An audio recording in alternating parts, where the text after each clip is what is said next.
Welcome to the CraftsWombman channel.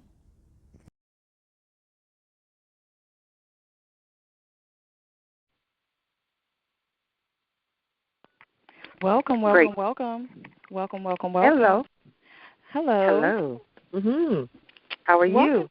I'm good. Welcome to the Womb Wellness Call this Wednesday, August 12th. I'm sorry, not August 12th, but October 12th. I am Abana, your host, CraftsWombman, and today we are going to be talking to Dr. Eshe. I'm not sure how to pronounce the last name. Is it Faza? Faija. Faija. Okay. Mhm. We started these series, these calls in July because I started doing the womb wellness workshops, and a lot of women who were not local here in Dallas, Texas, wanted to get the information. So we always have these good speakers and teachers on the line to share with us the wealth of knowledge of how we can keep our wombs healthy. So our main topics have been birth, fertility, and fibroids, but we are not limited to those topics. So today we're actually going to be talking to Dr. Eshe. How do you say it again, Fazea? Faija. Faija. Okay, Dr. Eshe Faija, Dr. Herb Sister. She is a naturopath, master formulator, and herbalist, an organic master gardener, kinesiologist, author, and speaker. And her quote is, "I consider myself a channel for people to heal themselves. My work reminds me that we are given good food and herbs, and as such, our bodies have the power to heal themselves. Our bodies want balance. I've been blessed to tactfully combine the wisdom of nature with research and observation." That is the quote of Dr. Eshe, and the implementation of this philosophy has been the foundation that has made Dr. Eshe Faizia one of the most well-respected results-oriented professionals in the holistic health industry. Known internationally as the Herb Lady, Dr. Eshe's ever-present connection to her Mississippi herbalist aunt and uncle inspired Dr. Eshe's legacy herbal blends, Aunt Henrietta's Lung Tonic, and Uncle Peter's Fizzy Tea Cough Stop. Honor those talk walkers who, to this day, guide her on her healing journey. Multi-talented and exceptionally gifted, Faiza has earned a reputation for excellence and is highly sought after to share her experience. So you can find out all of this wonderful information on herbsister.com. And we're going to go ahead and get into this conversation because we only have an hour. The first thing I wanted to do was actually speak about how I heard of you. Dr. Eshe was when I had my son back in 2008, and I was seeing, I know Dr. Ascari told me about you, and even you were just really popular in Atlanta when I lived there. So I just want to say that I admire your work and your growth, and you're a pillar in the community. And I wanted to first just ask you, thank you so much for even accepting the invitation to come on the call to share with us. And thank you for inviting me. Thank you. I wanted to ask you, how did you get into the herbs so deeply? Well, actually, it is a generational thing where you saw that my Aunt Henrietta and my Uncle Peter Brown, before I even recognized what was going on, I was being inspired by them through my dreams and, in the night. And I've slept with a book under my pillow for some time. And one time I was talking to my dad saying, there's somebody who knows me who is giving me information. And, he got really quiet on the phone, like he was calling to get me some help. And he says, well, what kind of things are they saying? And I said, well, herbs and ideas and things like that. And he says, well, what do you do with them? So the book that I have under my pillow, I just take it out and just write whatever in it. And then I don't remember that it's in there. And then it's every once in a while I'll go and look through it to see what's been written in there. And I would use those herbs as part of formulas that I may be working with people on, and so I've always had this, he says, well, you wouldn't absolutely know these people because back in 1936 or whatever, when I was 12 years old, my Aunt Henrietta and Uncle Peter Brown down in Utica, Mississippi, they would walk all around town with these baskets and jugs of herbs and minister to the people. Mm-hmm. And I said, you know what, that's probably, I feel like that's who it is because I know it's somebody who knows me. And so I would just I could already tell it was something good because I was getting a lot of good formulas in addition to my own studies and research. But a lot of the inspirational ideas that I was given in my dreams, I absolutely, acknowledged as part of a guidance that I was being given to assist me in doing the work that I've done. Yeah. Mm-hmm. Yeah. So you've been. So it's a generational thing. It's inherited. You have that wisdom inherited. Well, you know what it is that we all have a trait that's in our family that can be, enhanced because of everybody in the family who's doing it. I didn't have anybody else in my family that was doing it, but I did recognize when I was a child that my dad would take vitamins every single day, and he would shave. And he would also give us these patent formulas. A lot of people who grew up in the South, they know about 3-6s and, and some of these other types of drugstore remedies that were actually family herbal remedies, and they were just in the drugstore because that's where people would go. Well, he would give us those kinds of things in addition to cod liver oil, and he would tell us stories about the different things that he was given as a child. And one of the stories that's very prevalent in the South is about asaphysity and how people would have grandmothers and big mamas, etc., who would either put it in a little bag around their neck or pin it to their clothes. And when I was a student at UC Berkeley, it's some of my what I would call creative procrastination. I would do research on these things, and even when I was at Berkeley, I had a very popular popcorn shop that I made herbal blends for this popcorn. So I was doing these creative procrastinations and investigating different herbs and things, and I was using them in a culinary way, using them on popcorn, and we all do that. And then as I continued, and then once I had children, I started using them in a more medicinal fashion because, that was one of the ways that I absolutely recognized that women needed to be taught about herbs, because when you have a baby and there's something going on at 2 o'clock in the morning, you don't have time to be trying to figure out what store is open and what you need and what you can get. So once I had children, I started teaching women about herbs and about how we need to keep an herbal medicine chest, and it kind of, went from there as far as my formulas, making, parasite cleanses and everything, that was needed for kids, the ear oil and, just doing all of these kinds of things and really reaching out to mothers.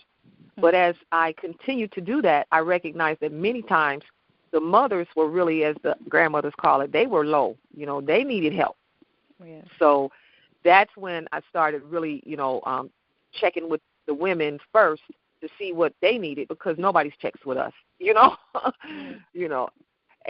then I, in doing that and living out in the country where there's no street lights and really actually living with the seasons and acknowledging, how seasonal changes change what you absolutely need to be doing with your health and with your kids and with your pantry, and also having grown up in Michigan and recognized that seasonal changes have to be respected because you can't do the same thing all year round, period, Yes. So that was how I absolutely developed, the whole herbal elders, foundation and living with the seasons, and even looking at, talking to the women and acknowledging and recognizing that women were actually the foundation of everything that's going on in our lives. It's by a successful woman that all of us are successful, and the power that is that we have, and how we have to acknowledge that, and, so that's how, in looking at all of these different avenues of the season and the elders and the power of women being the most powerful beings in the universe, we create success, we create health, we create, food and everything that's necessary for our lives and for our families' lives. And if you have a woman who's not doing her role, then you have a family that's in disarray. You have a foundation that's not strong. You have, a series of problems, And so, that's when I really started formulating for women and for mothers and, doing all of that so that the women could be strong enough to continue to do all the things that they were doing in the world, because sometimes women come home and they just crash into bed after they get their kids together, And that's what they do. They crash in the bed, and they get up, and they do it all over again the next day, and they don't really have the support or the energy or the mindset that they deserve to do more and not think of themselves as being selfish, because it's just been raised like that, So that is so true. I was able to connect so many different things, especially, I was able to connect my womanist studies at Berkeley with so much of the paternalism and upbringing that so many of us have, and recognize that, so many of the issues that women are dealing with is because they're trying to please everybody except themselves, you know? Yes. And that's where we have these issues with our wombs and with our, even with us fully expanding who we are to be and do what we're put here on the planet to do besides just be mothers. And it's not just be mothers, but besides being mothers, we have other stuff that we're supposed to be doing, Right. And it's hard for a lot of us to do it.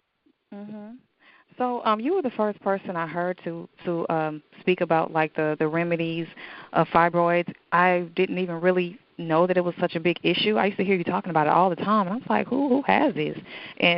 And you were talking about, the tumors and stuff coming out when I used to listen to your calls. I don't know if you still do them.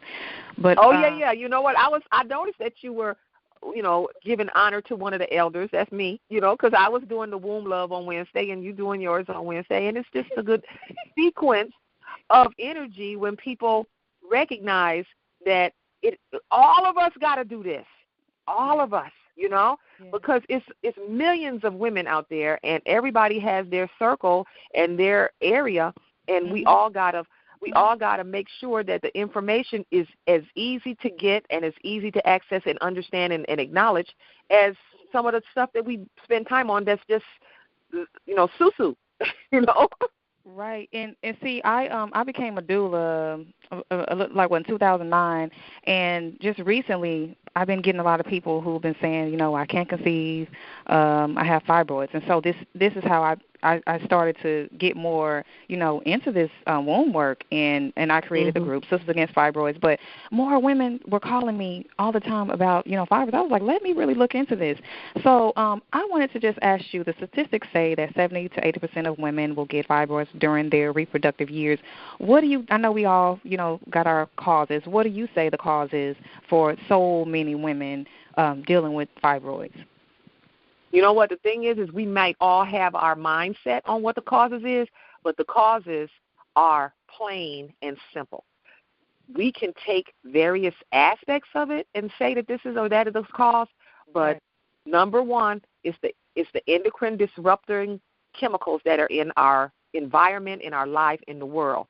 It's no way to get around that. Right. So when you have fish, turtles, and frogs turning from males to females, those excess female hormones are also estrogen that's causing women to overproduce, and they have more than they should, and they're producing not only fibroids because of the accumulation of toxins from their perfume and from their makeup and hair color and, dryer softener sheets that they're using in their panties and the food and, we can't even start talking about, because I call us our sisters, but I also like to call us our cousins, especially when we going in the directions when we shouldn't go, Right. And our cousins love them wing shops, them little wing shops.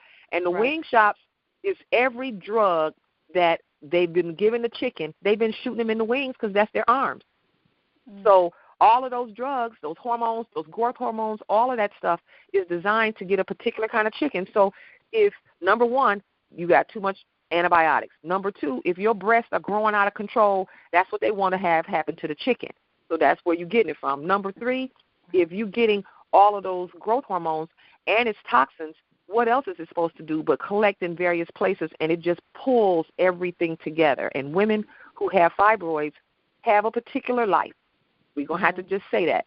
And that particular life helps them to collect not only the toxins, but they also have a particular mindset, and they have a particular way of being on the planet. And they may even have a particular genetic profile that even makes it even more of a issue in that lineage.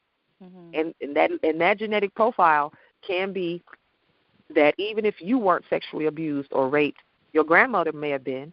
And those kinds of things are, and what I like to talk to women about is that when you're pregnant and your baby is, a month old or, 4 months, 4 weeks old in utero, the baby, if it's a girl, she has all of the eggs that she will ever have at that point.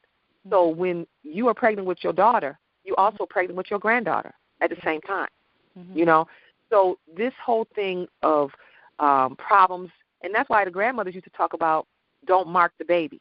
When you have problems in your life, it automatically is passed into your genetic profile and passed into your baby and into your grandkids, all of that right now. And that's why you don't mess with pregnant women, So, it's, sexual abuse. It's the good girl syndrome, and I talk about the good girl syndrome and how, women are trying to please everybody and follow the rules and do this what your mama say and do this what your daddy say in the school and the church and the this and that. It's too many rules, and you're not doing what you're supposed to do. And trying to follow all of this stuff, it blocks up your creative chakra. It blocks up your ability to actually move forward in your life, And so it's people can say it's all of these different things or they don't know what it is. It's all of this, And some people will say, well, it's a toxin. Some people say, well, it's endocrine disruptors. Or some people say, well, it's genetic and it comes from your family line. Some people will say, well, it's your food. And definitely when you have these toxins from food and you continue to feed the toxins with sugar and bread, because every single woman that I work with, not only do they have these other factors, but they also have an issue with yeast. And so and all of us have an issue with yeast on some level, And so it's a multitude of things, and we have to take them all as being as serious as they are and work on all of them. So it's, I get a lot of women who say, well, how long do I have to take this tonic, the womb detox tonic that I make that Dr. Ascari uses in her office. I have several other Emory OBGYNs and, medical personnel who recommend this to women who are having any kind of issues. And I know you've seen the pictures where women have passed the fibroids. And, of course, I had 10 women this year who had never been pregnant this summer. And they all have and had babies, Wow. Yeah. Like so, that. I mean, you got to look at everything, and you got to work with everything, including parasites, So it's a far-reaching aspect, and it's no when am I going to finish with this tonic? How long is it going to take? That's not a question to ask because it took years for you to get here, and you got to invest the time into because herbs are foods, so you're not using a drug. So when you invest in the time every day to use your foods, your herbs, to work on your body and to pull these things out of your system, you got to be disciplined. You got to be dedicated. You got to look at how you living. If you hate your job, hate your mama, hate your husband, you got to do something about that. You can't just take the tonic and keep hating everything about your life and think that the fibroids are not going to continue to create. And I tell people that don't waste your money if you ain't looking for a job or if you ain't trying to heal this issue with your mama. And if you're having a problem with your husband and you can't fix it and you've been there for 15 years, dump him, You got to be able to have a good life and to be who you're supposed to be on the planet. You can't make everybody else's priorities bigger than yours. So that's why I also was doing I call them the womb love calls because you got to pay attention to loving your womb, loving yourself, loving everything about you. Even if it's not where you want it, you got to love it so that you can stop loving other people more and letting them abuse you and take you down, Okay, and so that's how we got to live.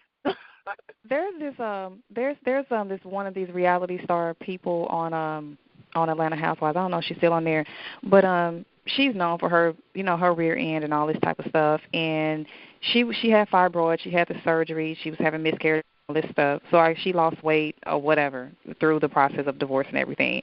And so I heard her on another show, and they were talking about, your butt and talking about her butt. And she was like, I had to go to Wendy's every day to get this butt back. And then her fibroids came back. So you know what? And see, that wasn't a conversation that she should have been educating people on.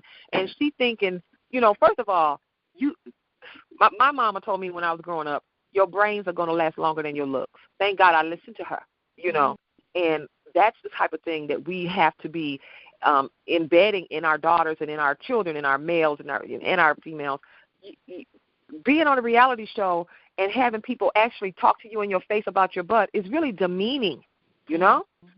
And for you to think that that's really something, that's why my kids, they're all adults now. My daughter just turned 18.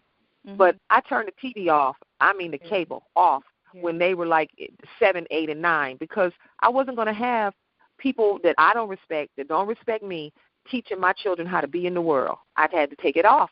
And so they may watch Netflix and things like that now, but they didn't grow up coming home every day watching TV. And they was reading on the 12th grade level and going to school on college on academic scholarships. So you giving something away when you let that TV take over your house, you know, and you paying them to do it, you know. Yeah, that's true. But these women, those drugs and that meat and all that stuff that she just was bragging about how she had to go and get that back. That's a ridiculous thing to say for somebody who has good sense.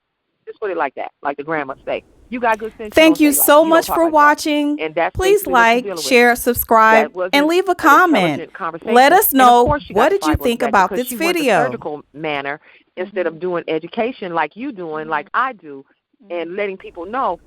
Thank you so much for watching. Please like, share, subscribe, and leave a comment. Let us know, what did you think about this video? Solution again, because I've met women that have 4 or 5 surgeries, and then I'm constantly working on the scar tissue with herbs and castor oil packs and all kinds of stuff.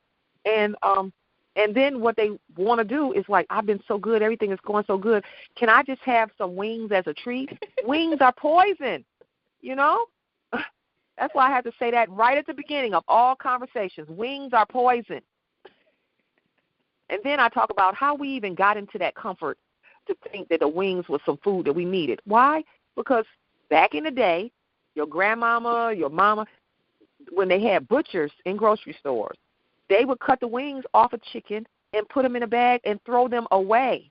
And people who did not have money would go up there with 50 cents and get 50 cents worth of wings. And then our grandmamas would put all them bell peppers and onions and garlic. You hear all them herbs that she put on that chicken, them wings, and make them taste like something. And you were so happy to have that fat, which is essential fatty acids that feed your brain and your spine and everything, and have all of those herbs and that little bit of protein that you thought that was a delicacy. And you still have that locked into your mindset that wings are a real good comfort food that really makes you feel good. When really it was your grandmama, it was all them herbs, it was the fat, it was a whole bunch of stuff, but it wasn't a teeny bit of meat off that wing, you know? Yeah.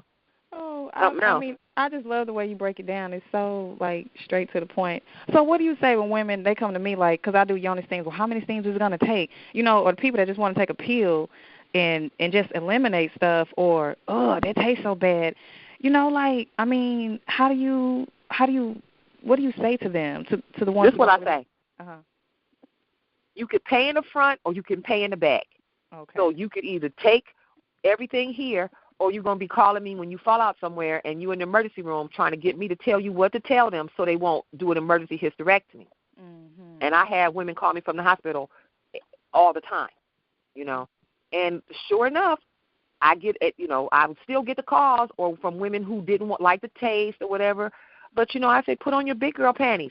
You're a grown woman. You got to do everything that's necessary to hold on to your creative center, because that is not just where you produce babies, but that's also where you produce ideas and your you know how you say, I had a gut feeling? That's where it comes from in women. It comes from there, where you are able to sense and know and do and connect. It's our battery to universal energy. That's why I talk about how we need to go and relax in the park. We want to sit on the grass and put our vagina down on the ground so that the energy of the universe can come and recharge our bodies. Same with going to the beach. We getting practically naked and sitting on the sand so we can get recharged.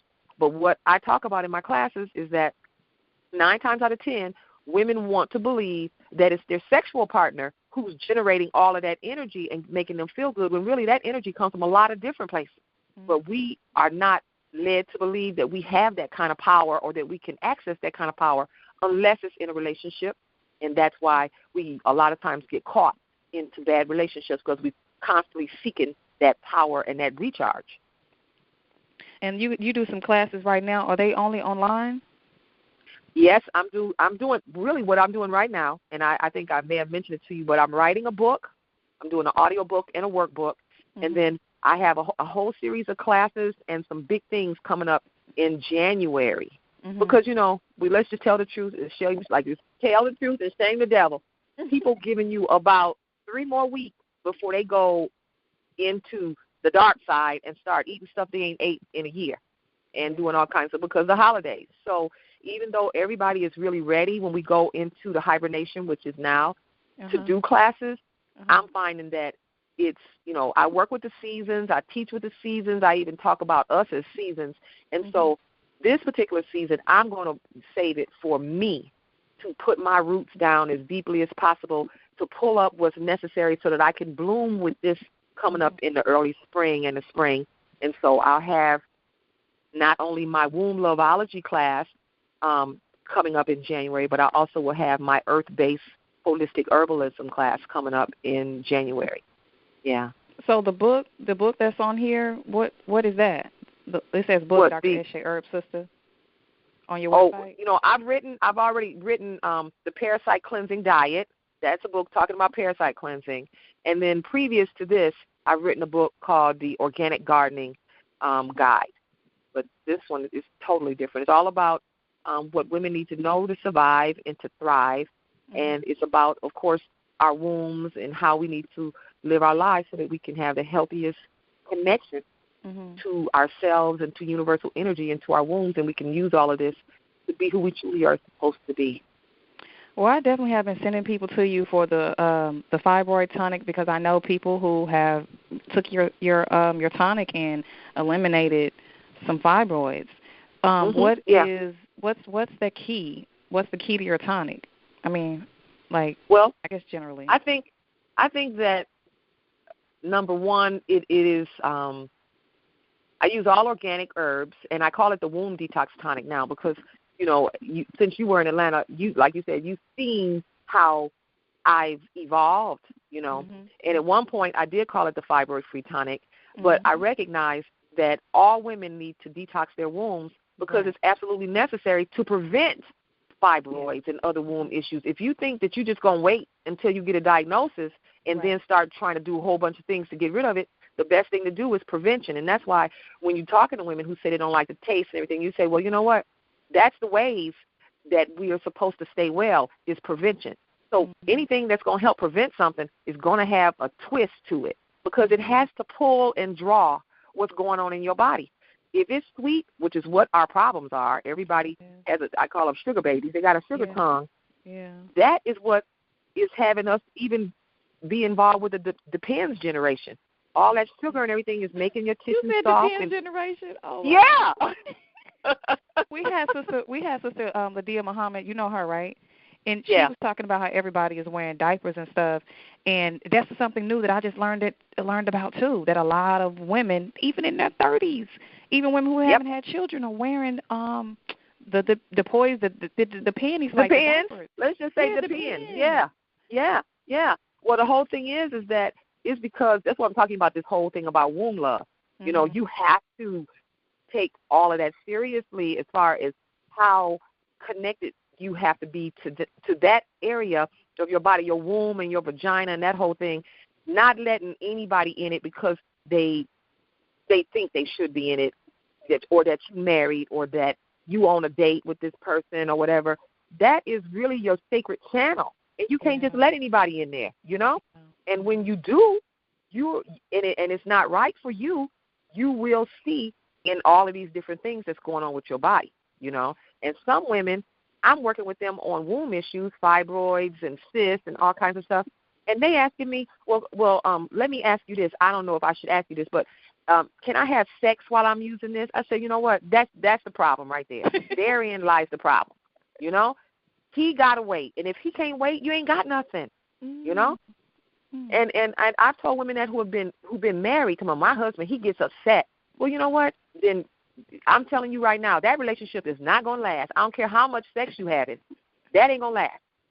Because there's times when you are supposed to stand down. You're supposed to take off, I mean, during your cycle is one of them, when you have an opportunity for your body to rest and rebuild, you know.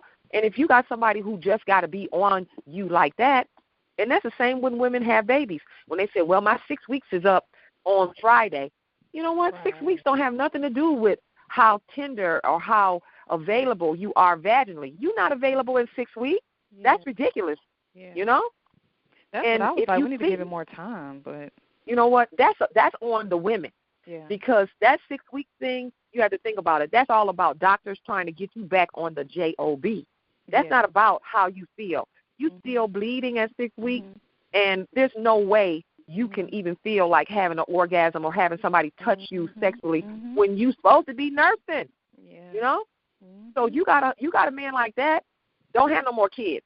So you can't have sex for 6 weeks because you're going to be out of that relationship, and you don't need to have a string of kids that you're trying to pay for and put through college, because that ain't going to last, you know? And so when women tell me about that 6 weeks thing, I said, girl, let me tell you, you need 4 months at least.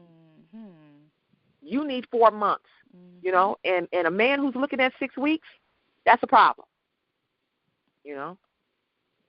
And you know why you need 4 months? Because you got a baby, you know? You need to be not only nursing the child, you need to be getting in the rhythm with the child. He needs to be helping you with the child. That ain't your baby, you know? And you need to rest for at least 6 weeks where you ain't going nowhere. Nobody's coming in your house. Remember how the grandmothers used to do it? People didn't come in your house when you had a new baby, come to see the baby. That don't happen, you know? And you don't go to the grocery store with a baby that's 2 days old. I see women out there with babies that's 2 days old. I said, what you doing out here with that baby? Get home and lay down. That's why women wearing Depends in their 30s. Because you could drive, or you thought you could get a ride, or you could do these things, your body was not absolutely ready to do that, and you pay for it later. You can't tell right then, but you pay for it later. You know? And I guess that we have covered this, but I just want to make sure that I go over the topic of fertility.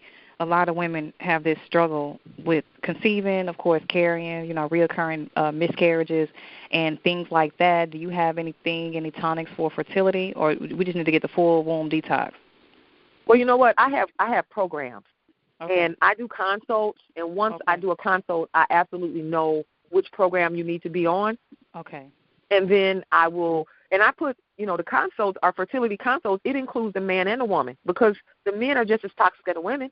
But most of the time, women are taking on all of the responsibility. I can't get pregnant. No, we can't get pregnant. Something going on with both of y'all, you know? And what ends up happening is, like I told you, I had one sister just now that I work with, and I did a seminar at Seven Nanda, and I'm going to be doing, you know, them regularly from, you know, because I travel a lot. But I do recognize that people who are local really do look forward to meeting you out at a store like Seven Nanda. So I'm going to be there this Saturday. But what ends up happening is, she had 4 miscarriages, and she came to a class that I had at Seven Nanda, and she cried when she said she had just had a miscarriage like 3 weeks ago. And, you know, and I hugged her, and I said, don't worry. We do something together. You get with me. We do a consult. And don't you know that she's like 4 months pregnant now, and she never went past like 7 weeks, you know? Wow. So it had to do her and her husband. And, you know, and then I have women, like I told you, they've been married 10 years, no birth control. They got babies, or they having babies within the next couple weeks, you know, and all this whole year it's been 10 babies, you know. And one of the things I have to say to people is that you can't give up. You can't just take on the diagnosis that you're getting from a regular medical doctor and believe that they know everything, because they don't, you know. You do have to get some alternative help with other people.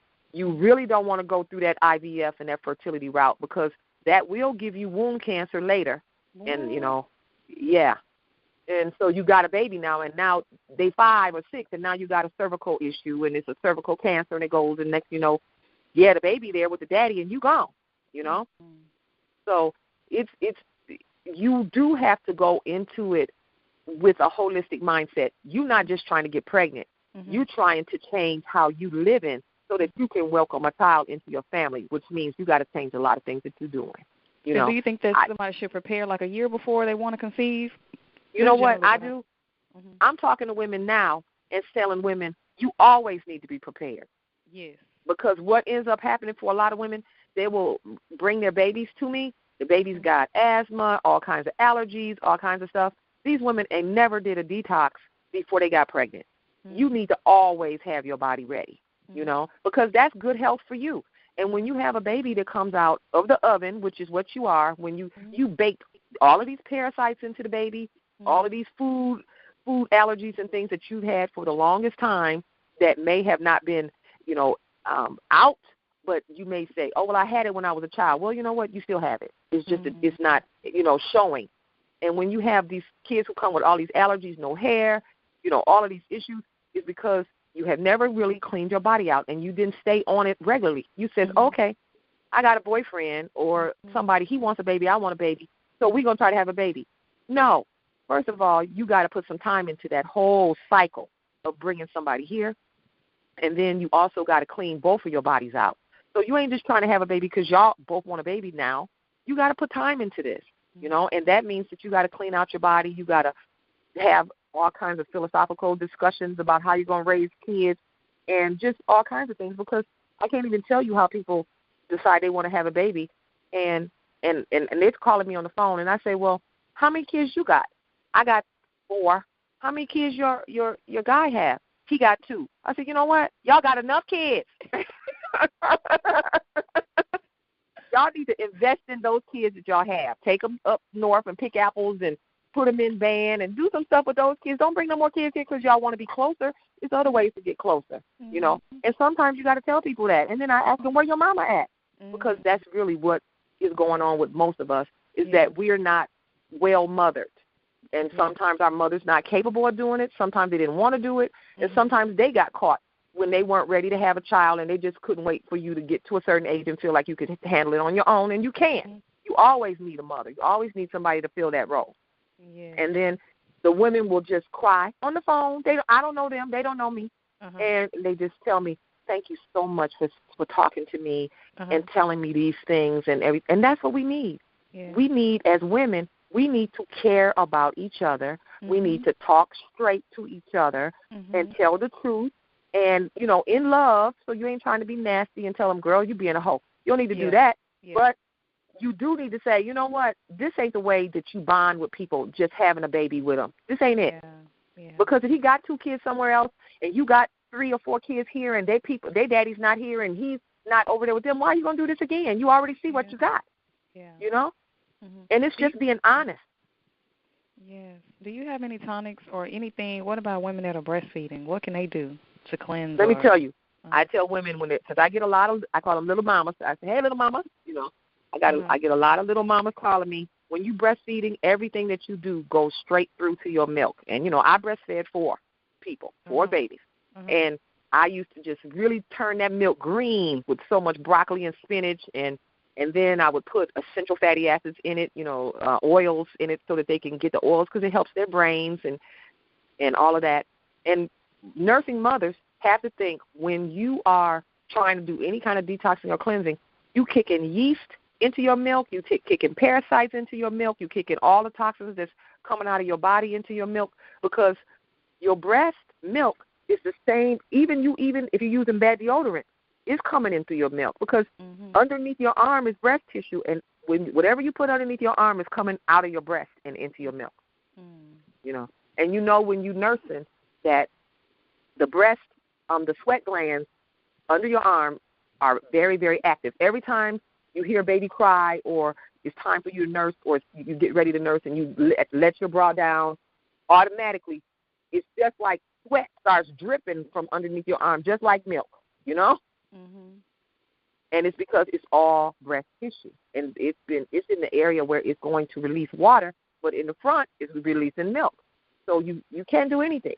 You know, every once in a while if there's something. And that's really a benefit, too, because I tell women that's why you have to nurse until they're 2 years old, because anything that happens to them, you can always take it yourself and then nurse them, and it comes straight through your milk. So you give them anything you need to give them, herbs and everything, in the milk. Okay. You know? Okay. So it's a benefit. Let me see.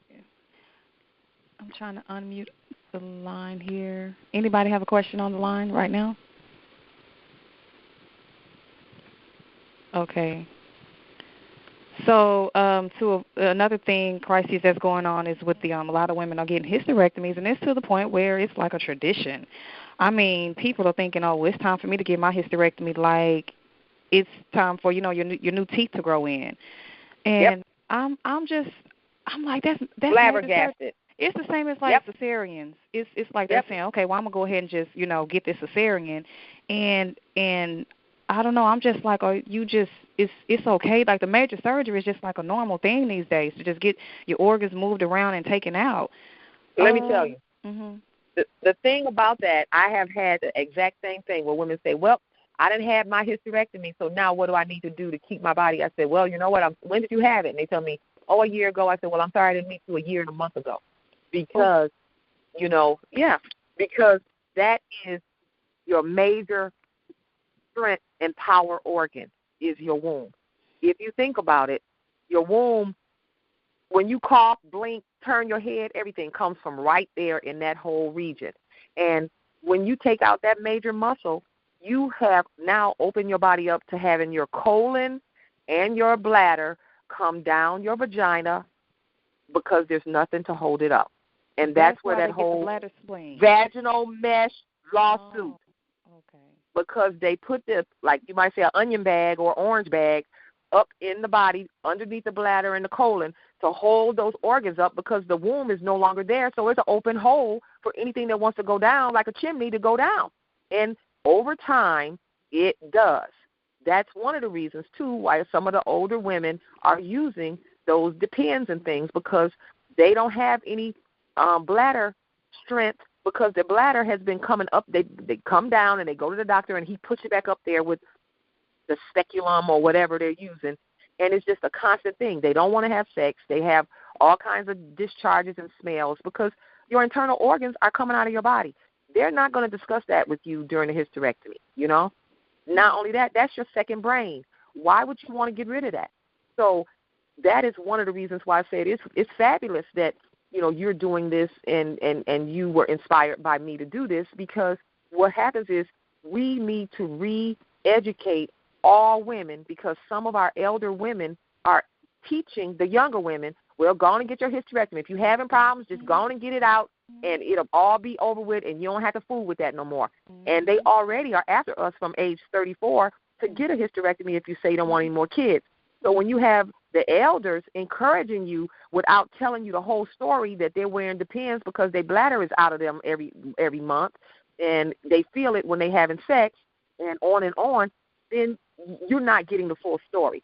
So it is an epidemic of hysterectomies, because you got doctors who got 2 and 3 offices and 3 and 4 ex-wives. So they got to have your money to keep all of this stuff going. And if you have good insurance, they're going to take it. So if you don't have the womb love to keep yourself together and keep all your parts, as some of the women in the country say, then they very much will oblige you and take it out and get paid that $10,000 to $30,000. And then guess what? Then they don't want to really have anything else to do with you. Why? Because that's the price. That's why you have doctors always telling women, well, how old are you? Well, we can handle this. We just schedule for a hysterectomy and this whole thing will be over. I can tell you right now, I had a woman just a couple weeks ago.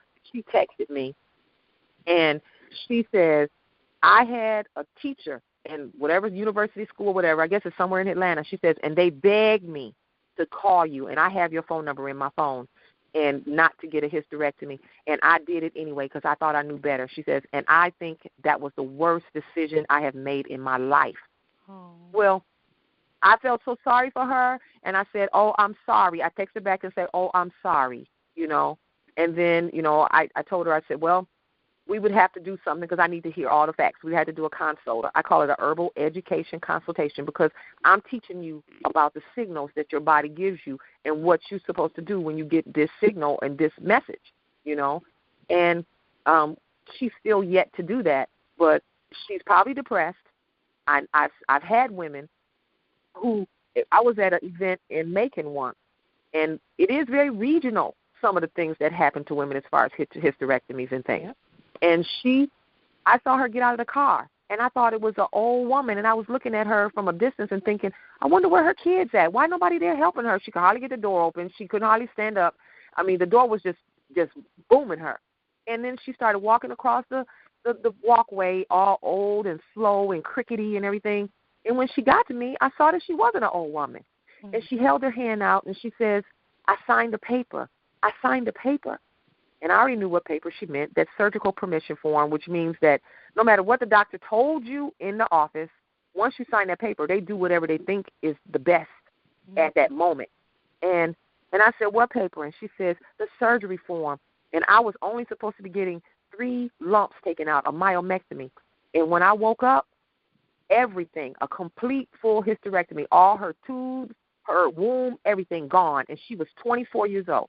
Oh. And I've met several women on my tours and classes and teaching them who have been 24 or so years old who have had hysterectomies.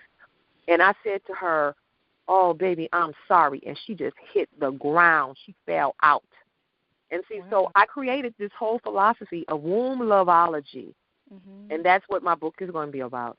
Because you see all of these experiences that all of us have had separately. All of us think that our situation is what you're calling it, is different and is exceptional and is this and is that. When I'm traveling all over the country, it's all the same. But guess what? They're telling you that this is something extraordinary because they want you to feel that they are the only person that can help you, and you need to go along with whatever they tell you, you know. But that's not true. It's the same everywhere. And so, you know, that's why we have to have these kinds of educational sessions. We have to have, you know, sister circles. We have to have what I call womb love parties where all the women get together with all ages, elders, young women, little girls who haven't even started their cycle, and have positive stories about childbirth and also about our cycles and what to do and how to address. And even if they want to have someone come in like you or me, so that they can get good information, because that's one of the things about being a woman is that we have been taught that there are problems with us since Adam and Eve. And these types of stories and these types of things go so deep in your psyche where you thinking you being punished for having a cycle and children and all of these things. And I'm saying this because we have to look at the culture that women have been raised in, especially when we have these epidemics of, you know, it's misogynistic, basically. You know, it's a woman-hating thing. And I think the same thing when I see women who go to men about their womb and their vagina. Why are you going to a man about your womb? Yeah. You know? But guess why? Because they are constantly seeking approval from men. I've seen stuff on Facebook where people have been replying to different guys out there who are doing, you know, herbal work and saying, well, you know, I'm still working on it. I'm still having a cycle, but I'm working on getting my body detoxed so I won't have a cycle. Anybody that teaches you that your body is toxic because you're having a cycle, you need to hang up and run away from that person, because that's a lie. A cycle is the most natural thing going on the planet. And if their mama didn't have a cycle, they wouldn't be here, you know? So it's so many misogynistic myths that we're being taught about our bodies, about things, that there's a way that we need to work at being together and teaching ourselves positive things and better stories and more empowering information. And what we've been taught up until recently. Now, there's a lot of us womb workers now, but it wasn't at one point. And we have to continue to encourage people to come out and do this work if they're led to do it, and not for the money, not for any of this other stuff, because it ain't no whole bunch of money in it unless you are doing hysterectomies, and that's why they do them, you know? Yeah. But we have to talk sweet to each other, and we have to uplift and empower each other, and we have to be the ones that direct our journeys and direct our herstory. It's her story. We are the story. It's not his story. It's her story. We have to be the ones who are directing that, you know? And we do that by getting ourselves healthy, by taking care of our creative chakra and our creative center, by recognizing our power and not giving it away so that they can feel good, and by encouraging our daughters to take risks and to do things that we may not have done, that our mamas didn't do, and not to tell people not to stop doing, you're doing too much. No, we We all do a lot, but we do as much as we can handle until we can't handle no more. Then we pull back. But we have got to be the ones who direct our journey and direct our health and our healing and our womb life and our womb journey. Nobody else is supposed to be in that. And when you hear politicians even talking about what women can and cannot do with their body, make sure you rally against them so that they can get voted out, because they don't have no business talking about our vaginas and our wombs, because they don't have one and they need to be out. Oh, man, this is so much good information, but I'm just going to do it for an hour because that's the way we do it. We have to do other things. Yes, so I got you. I'm sorry. I mean, it's just so good. No. I know it's so short, but everybody, you can contact Dr. Eshe at herbsistah.com, HERB as in boy, SISTAH.com. I mean, there's so much good stuff on here. It's stuff for the whole family. Let me give people my phone number. Yeah, because I do. Yes, my phone number is 404-244-5565. That's 404-244-5565. It's a talk or text number. And, the thing is don't let my number be in your phone for a year before you use it, and then try to get everything done in, a short period of time. And you can email me at info@herbsistah, HERBSISTAH.com. And when I get my book finished and get I have a class schedule, but I don't want to put it out until we actually start registering people, which we will be doing in the next couple of weeks. But I will get back with you or email you or text you or something. Yes. It's a great class. Great class. Thank you. It incorporates herstory, earth-based healing, the whole thing of, our whole native and African energetic of herbs and healing and the thankfulness. We have to get back to us, and that's why so often we're having issues, because we're not fully pulled all of those cells back together, and we don't know what's wrong, but something's missing, and we are trying to figure it out, and a lot of times we're going in the wrong direction to get it, but I think after all of these years that I've been on the planet, I think I got it. Yes, you do. I'm just so excited. And everybody, she's touchable. She answers the phone, and she's not all about give me that money. She will actually help you. I'm just so grateful, and I'm just so thankful for you being on this call. Thank you so much. Thank you so much, Dr. Eshe. So we'll be back here next week with a lovely guest, and I'm not telling y'all who it is, but it's going to be another legend. Okay. Well,